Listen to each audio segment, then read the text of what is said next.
अस्सलाम वालेकुम नाज़रीन, मैं हूं आपके मेज़बान अहमद गौहर। नाज़रीन, आज फिर हम जो है ना वो माफिया के साथ मौजूद हैं और इस वक्त हम हाई कोर्ट में मौजूद हैं। आज माफिया यहां पर डेट पे आई थी, हेयरिंग थी आज इनकी। तो आज इनके साथ बहुत ही बुरा सलूक किया गया है, इनको तशद्दुद का निशाना बनाया गया है। ये माजरा कैसे हुआ इनसे जानते हैं। अस्सलाम वालेकुम। वालेकुम सलाम। माफिया मुझे बताइए कि क्या हुआ है आज। आज मेरी हेयरिंग थी, 376 का पर्चा था मुलज़िम के ख़िलाफ़, उसकी ज़मानत थी, उसकी ज़मानत खारिज हो गई है।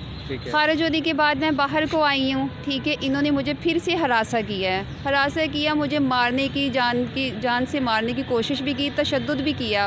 वहाँ पे सब कैमरामैन मौजूद भी थे, लेकिन किसी ने कोई भी फेवर नहीं की। पुलिस वाले जो तफ्तीशी, उनके सामने भी मुझे मारा गया।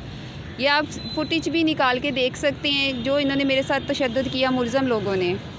तो वहाँ पे तो मीडिया खड़ा होता है, पुलिस के एहलकार भी वहाँ पे मौजूद होते हैं, किसी ने बचाने की कोशिश नहीं की आपको? किसी ने कोई बचाने की कोशिश नहीं की, क्योंकि मुलज़िम का बाप खुद ये हाई कोर्ट में, अकरम डोगर उसका नाम है, खुद एडवोकेट है इसी हाई कोर्ट में।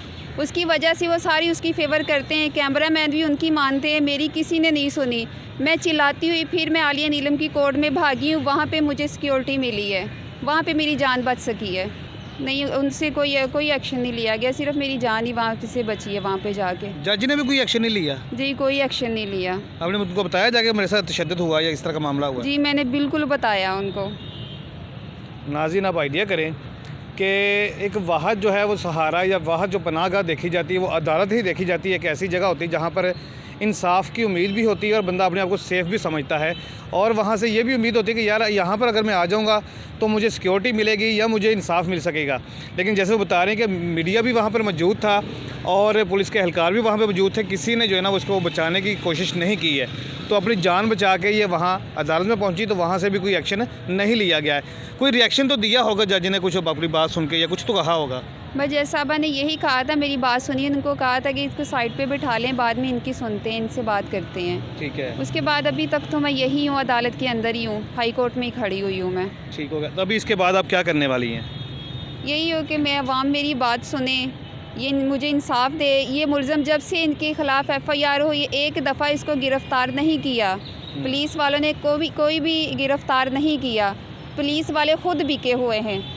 सिर्फ IG साहब से मेरी ये दरख्वास्त है कि नीचे वाला अमला कोई काम नहीं कर रहा, बिक जाता है। नीचे वाले ऐसे ऑफिसर जो है ना निकाल दें, ताकि ये दूसरे को भी बदनाम करते हैं। ये ख़ुद मिले हुए हैं।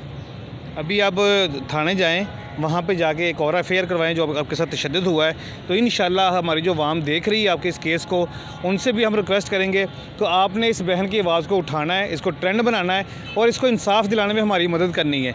अभी आप थाने जाएंगी FIR करवाने के लिए? जी सर, इंशाल्लाह मैं थाने में जाऊँगी और इनके ख़िलाफ़ मैं एक्शन लूँगी और एप्लीकेशन दूँगी, FIR दर्ज करवाऊँगी मैं। अच्छा, जैसे आप बता रही हैं कि पार्टी जो है वो स्ट्रॉन्ग है, एडवोकेट है, उसका बाप बता रही हैं, तो आपके पास तो ज़ाहिर है ना तो केस लड़ने के पैसे हैं, ना आपके पास कोई इस तरह के हालात है, ना कोई ऐसी सिफारिश वगैरह है, ना कोई असर रसूख है। तो मतलब डटी रहेंगी अपने केस के साथ? मैं बिल्कुल डटी रहूँगी, क्योंकि अगर मैं चुप कर गई, पता नहीं कितनी की ये ज़िंदगी ख़राब कर देंगे। मैं तीसरी इसकी ज़िंदगी में हूँ। पहले भी एक लड़की के साथ यही सब कुछ कर चुका है। इसके स्कूल में वो टीचर थी लड़की। ये 2016 का वाक़या है, जब इसने लड़की के साथ ऐसा ही वाक़या किया था। तो आपको पहले नहीं पता चला कि ये बंदा इस तरह का है, तो मैं इसके चक्कर में ना हूँ? नहीं, मुझे पहले नहीं पता था, क्योंकि 2020 में मेरी ट्रांसफ़र इधर हुई है। चलें जी, हमारी दुआएं आपके साथ हैं और हम भी आपके साथ खड़े हैं। इंशाल्लाह आपको जहां तक मुमकिन हो सका हम आपके साथ हैं और आपको पूरा इंसाफ दिलाने की भरपूर कोशिश करेंगे। और नाज़रीन, जैसे मैंने आपसे भी रिक्वेस्ट की है कि आपने जो है ना इसकी बहन की आवाज़ बनना है और इस केस को उठाने में हमारी मदद करनी है। इजाज़त दीजिए, अल्लाह निगहबान।